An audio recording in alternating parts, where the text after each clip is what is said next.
Hello viewers and learners of the MEV 002 course and module, that is Environmental and Occupational Hazards. I introduce myself as Dr. Sushmita Bhaskar, working in the discipline of Environmental Studies at the School of Interdisciplinary and Transdisciplinary Studies, Indira Gandhi National Open University, New Delhi. Now we will discuss about the management of the hazardous healthcare waste. So in this module, we will see how the hospital waste and the healthcare facility waste, we have already discussed the type of waste and how infectious or non-infectious these can be. How can we manage them by using the proper standard protocols and also the proper technologies for combating the same. That is what we will be discussing here. Now, after listening and learning this module, you will be able to describe the management of the hazardous healthcare waste and the processes that are involved in the same. According to the Ministry of Environment and Forest, almost 28% of the biomedical waste is left untreated, and this may not be disposed of scientifically. So, it is an alarming fact that only 2/3 of the total waste is treated scientifically, that may be through recycling, and the rest is getting mixed with the municipal waste. So, in our own homes also, if you see, it is not only from the healthcare facilities that we are having the hazardous waste. Due to certain other reasons, because of the high hospital expenditures, the elderly people, because of certain cardiac failure or the right heart failure, a certain other kidney failure and other problems, it may not be possible for the people to admit their wards or their kith and kin in the hospitals for months together or even years, because sometime a person can be bedridden even for 1 year or even 2 years. It can be a long process. So in that case, they have to be managed well at home. They have to be taken care at home properly. So we may be disposing a certain hazardous waste, for example the diapers that may contain infectious material, then the pads, the bed pad that you are using under the patient, that may also contain certain infectious fluid. For example, since they are lying down for many years, that may have certain bed sores. The bed sores may be certain infectious that can contain pus, that can contain blood. So it may be possible that we don't tie them separately in the proper colored disposable bags, but you just mix it up with your household or domestic waste, and then it gets ended up in the municipal waste. So that should not be done. So inadequate waste management can cause environmental pollution. It can cause unpleasant odors, growth and multiplication of bacterial organisms, microbes, insects, rodents, worms, and it can lead to the transmission of diseases like typhoid, cholera and several other infectious diseases. Globally, people lack the awareness. There is poor disposal mechanism and insufficient resources result in the unsatisfactory biomedical waste management in healthcare facilities, and especially in the developing countries, in the low and the middle income countries, we find this problem. India also, if we take an example, it is a developing country, and here again there is disparity. We have the poor are getting poorer, the rich are getting richer. So there is a disparity. So the poor people are not able to admit their wards, as I told you, due to high hospital expenditure. Even a day in the ICU that costs you more than 25,000 rupees, ventilators that costs you 15,000 rupees or even more. The actual amount may vary according to the time, the pandemic and so on. So it may not be possible, they will have to manage at home. Again, poor awareness, they may not be scientifically educated in that sense. So they don't know that the waste should not be mixed up with the normal waste. So poor waste management is a serious concern, and that is being identified by the government as well as a non-governmental organization. So here again, if you are disposing, then at that point, if the waste collection disposal system exists, then segregation becomes a very big problem, because they have to segregate each and every thing from those domestic waste also. Government intervention and the biomedical waste management regulation. So after 1998 in our country, in 2016 we had the new guidelines for handling the biomedical waste, and that was released by the Ministry of Environment, Forest and Climate Change. So there was categorization and authorization with a barcode system, and there was proper control that has been made, and that has now been made mandatory. They have also made provision for the pre-treatment of the blood sample and the lab waste. So we need to pre-treat the blood sample and the lab waste before we are releasing it out. Then the hospitals and the healthcare facilities, they should ensure effective disposal mechanisms directly or through common biomedical disposal and the treatment facilities. A proper biomedical waste management program, they should address the following factors. They need to identify all the departments that are generating the waste and the departments that are handling the waste. oversight of the waste management program by the infection control department. There should be mechanisms to identify and report the incidents of improper waste segregation like needle stick injuries. They should ensure that the treatment, transportation and disposing of the waste is also done effectively and scientifically. Training is very important. So, training in the policies and processes that are being done for the biomedical waste management, that is very crucial and important. Use of personal protective equipment is again an important factor. Handling emergency situation like waste spillage, following the color codes for proper segregation of waste, and that labeling also, it can indicate the nature of the waste. Improper transportation and storage of waste, storage area and bins should also be cleaned and disinfected properly.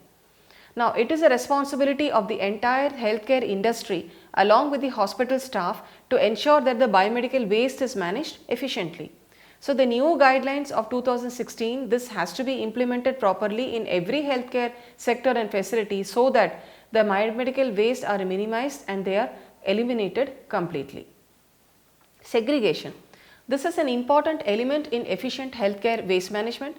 By separating the hazardous from the non-hazardous waste, one can reduce the volume of the waste that is requiring specialized treatment.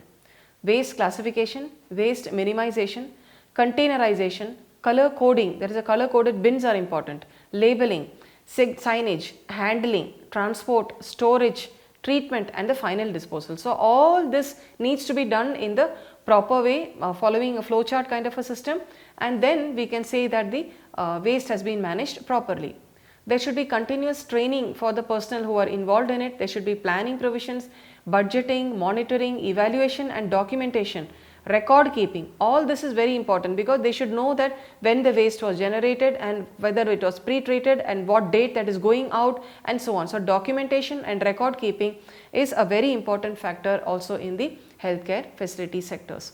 There are 4 main processes that are involved in the treatment of the healthcare waste. They include thermal, chemical, irradiative and the biological processes. Let us see them now one by one. Biomedical waste is any waste that is produced during diagnosis, treatment or immunization of the human or animal research activity pertaining thereto or in the production or testing of biological or in health camp. Though we have defined this earlier, but still before going on for the treatment, we should know the definition of a biomedical waste. Therefore, characterization, quantification, segregation, storage, transport and treatment of this waste is very important. The 3R principle is again an important thing. You need to reduce, recycle waste and also reuse the waste if possible, only where possible, because in biomedical it is not possible that you can reuse and recycle everything. Now, when we say even the recycle, okay, sometimes for non-infectious cases and non-infectious patients, the bed linen or the bed wrappings, the pillow covers that are being used or the blankets, they can be recycled, they can be washed, disinfected well and they can be recycled, they can be reused. But in case of infectious diseases, then they need to use a one-time material and that has to be disposed of. Then avoiding the generation of waste, that is one step. At the source, if you are reducing the amount of the waste that is generated, that is produced, then the next step becomes easier. Then if you can recover as much of waste as possible, again the steps become easier. Then there should be less waste disposal, and if at the source itself we can tackle the waste, then at the final point, at the end point, we do not have certain problems. So, treatment and disposal facility, this refers to any facility wherein treatment and disposal of the waste is carried out.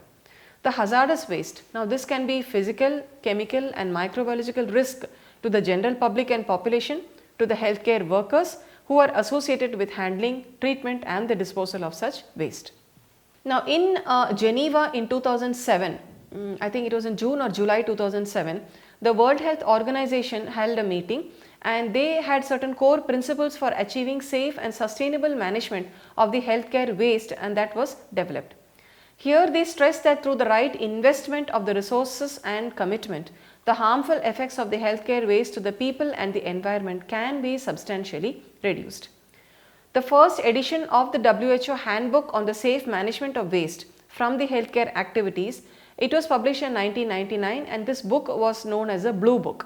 The second edition of the same book, Blue Book, it came out in 2014, that is almost 10 to 13 years later, and that has novel methods, newer methods for the safe disposal of the biomedical waste, that has new environmental pollution control measures, and also new technologies, because some technology which was existent in the 1990s, in the 2014 we have new technologies and later detection techniques, advanced detection techniques also, which have been given in the book of this which was published. Mainly the book focuses on the healthcare waste management in case of emergencies, in dealing with the emerging pandemics in emergencies, drug resistant bacteria, then climate changes, and also the global warming problems related to environment and health. In 1998, the first biomedical waste management rule were notified by the Government of India and by the then Ministry of Environment and Forest, because now it has changed to Ministry of Environment, Forest and Climate Change. In India, the scavengers sort out the waste in the open. Okay, you would have seen how the rag pickers do it. They collect it. You have this kabadi wala, he comes and they collect all the kuda and the waste from everywhere, all the sectors, and in a disorganized way and in an unorganized way, without using any glove or mask or shoes or any head gear equipment like caps, boot protections or the shoe covers. They just do it with their own hands. They start recycling and resorting that entire thing. They segregate it. So here again there is a problem of contamination, contaminating the environment, because they are throwing everything on the ground, on the soil, and some may remain over there. It could be even certain infectious syringes which is broken or contaminated. There again, there are other problems of reuse of syringes without sterilization.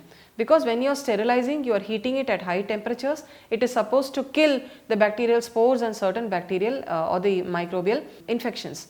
In the 2000s, there was no proper biomedical management system in our country. If you take the year in 2000 and even before that. And researchers have reported that even in 2009, many people in Gujarat, because that proper thing, the research that they conducted was in that state, and they saw that many of the people, they contracted the hepatitis because of the reuse of unsterilized syringes. So after this period, after like 2000, 2009, then people started getting more aware about these medical practices that are being used. Should not make a mention, but sometimes, you know, like the poor people even in the rural areas, when the doctors say that, you know, medicines are enough for treating the disease, sometimes they will say that, you know, please give me an injection, doctor. You know, I know that I will get better only after getting an injection. Because they feel that only injecting something into their body, only then they are going to get better. And that could, the doctor may even give them certain B complex or certain multivitamin or neurobion injections just to boost, you know, their immunity and certain other factors. So that is a level of awareness in India, and thereby it may be possible that in the rural areas there may be even the unprofessional healthcare workers who may and who can possibly reuse the unsterilized syringes, and they may not be using the one-time syringes. Here again the population will be at risk to these kind of diseases. But now this has come under control after the 2016 Act also. More and more people are now getting aware of these things, and the situation is really under control in our country. So the rules after 1998, it were modified, and there were draft regulations that came out in 2000, in 2003 and 2011, and the Ministry of Environment, Forest and Climate Change in March 2016 they amended the existing rules, and they have increased the coverage, simplified the categorization and authorization while improving the segregation, transportation and disposal methods to decrease the environment pollution problems. Let us now see some salient features. We cannot cover everything, but let us see some salient features which are of importance, which have been covered in the biomedical waste rules of 2016. The scope and the rules has been expanded to include the various health camps such as vaccination camp, blood donation camp and also the surgical camps.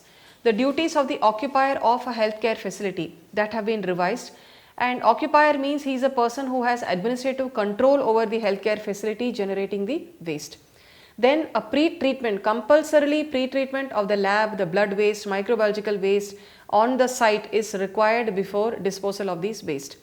The method of sterilization or disinfection should also be in accordance with the National AIDS Control Organization. In short, it is referred to as NACO and the WHO. The use of chlorinated plastic bags, gloves, blood bags, etc. all this should be halted and it should be phased out. They had given a period of 2 years that they should be phased out. Then their training, proper training should be given to all the healthcare workers. Then they should be protected against diseases such as hepatitis B, tetanus, and proper immunization should be given to them. Liquid waste, they also have to be separated at the source by pre-treatment before mixing with the other liquid waste. Then they need to set up a barcode system for waste that is to be sent out for treatment and disposal. So there will be a barcode and that will be exemplary, that will be written that needs treatment and further disposal activities. Incinerators which were once existing, that should be upgraded and modified to achieve the new standards within 2 years from the date of that notification. That is what it is given in that act. Disposal register also is to be maintained every day and it should be updated on monthly on the website also. Then the duties of the operator of the common medical biofacility plant and the treatment and disposal facility, that have increased. So they have more work now. They should also assist in training in barcoding and global positioning system for handling of all the waste. Then they should maintain record for the operation of incineration, hydroclaving, autoclaving for a period of 5 years. All these records should be maintained properly. Then the segregation, packaging, transportation and storage of the biomedical waste, that is also now improvised. So waste has been categorized into 4 categories based on the color code type of the waste and treatment option. For example, the untreated human or animal anatomical waste, soiled waste, biotechnology waste, they should not be stored beyond 48 hours. And if it has to be stored due to certain reasons, then again the appropriate measures have to be taken so that the human health and the environment is not at risk. What are the benefits of these new biomedical waste rules? So it is that the new rules are more stringent, they are elaborate, and any rule or any waste rule which is amended, they are trying to bring a change in the society. And the biomedical waste is being managed in India, like how this has to be managed in a country, it's better. Under the new rule, the coverage has increased to include the various health camps also, including the vaccination camp, the blood donation camp and the surgical camp, because they are also kind of the mini biomedical centers who are generating such kind of waste. Then again, segregation, packaging, transport and storage of waste. Segregation has to be done at the source of generation of the waste. So at the source itself, if we can segregate, then nothing better than that. Color coding like yellow, red, white and blue, and you also have the black bags. These are all the bags and the containers that are linked to a particular type of waste and its treatment option. For example, if you have medicines, the pharmaceutical waste, that maybe have to put into a black container. Then the disposal of the chemical and the solid waste or cytotoxic waste, that may have to be done in a yellow bag, and then that goes for the further incineration, plasma pyrolysis or the deep burial. The segregation guidelines. So here you are seeing the color and the waste description. So yellow, that can include human tissues, organs, body parts, body fluid, cotton, dressing material and so on. Red, this can include the catheters, tubes, the cannulae, syringes, plastic intravenous bottles and sets, then used gloves and so on, vaccines, etc. Then the blue ones, they can contain the glass items, then the needles, the syringes, scalpels and the unused sharps, etc. Black will contain the discarded medicines, discarded cytotoxic drugs, etc. Green will contain the non-hazardous waste. So that is a general waste, non-infected plastic materials and paper, disposables and cardboards and containers, metal containers, office waste, food waste and so on. So all this have been recommended. The healthcare facilities have to do pre-treatment of all their waste according to the guidelines of the WHO and also the NACO in order to decrease the chances of the infection. So plastic bags, a glove, the blood bag, all this slowly they are trying to eliminate these in phases, so that the emission of the dioxins and furans also will not be coming once they are incinerated or burned in the environment. And then the waste in the proper bags for recycling also will be only sent to authorized recycler. It cannot be given to any rag picker. Then emphasis to recycling is also given in order to conserve the resources and to reduce the pollution load. Now let us see incinerator. This was the first solution and this has been used for so many ages and years. It is a first solution for the disposal is to burn the waste. Even human body also, the dead body, if you see, burning is also one kind of an option And nowadays we also have the, in order to protect the environment, we have the electric crematoriums and incinerators, where on the click of a button the body is burnt to ashes, and there is a separate place where the ash gets collected, and then that can be taken for the future religious activities or for the proper disposal in the scientific manner.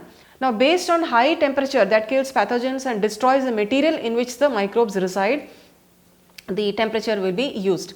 But number of toxins are released, that is a byproduct, that is a disadvantage, because it can, due to the incomplete combustion, everything cannot be incinerated.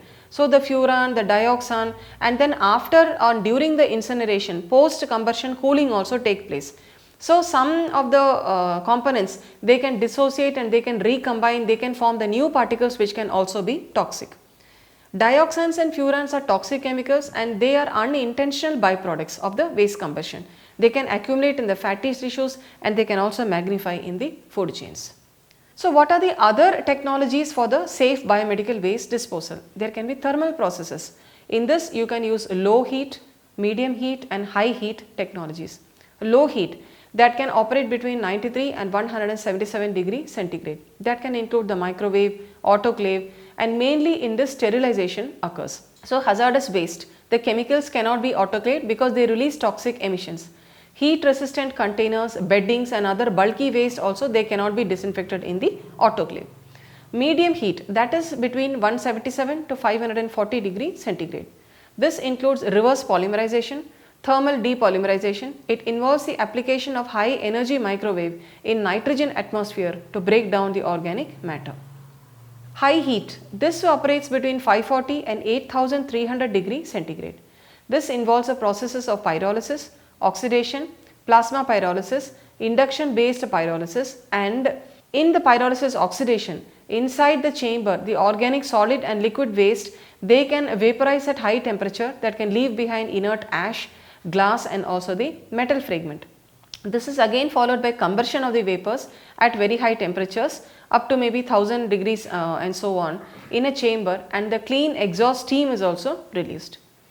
Plasma pyrolysis uses plasma torch to generate the plasma energy, and in the plasma state the ionized gas can conduct electric current, but due to its high resistance the electric energy is converted to heat energy.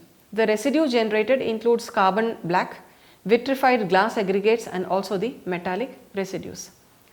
So, a variety of waste can be destroyed in the plasma based technologies: infectious waste, sharps, the plastics, dialysis waste, hazardous waste, chemotherapeutic waste, chemotherapy waste and the low level radioactive waste.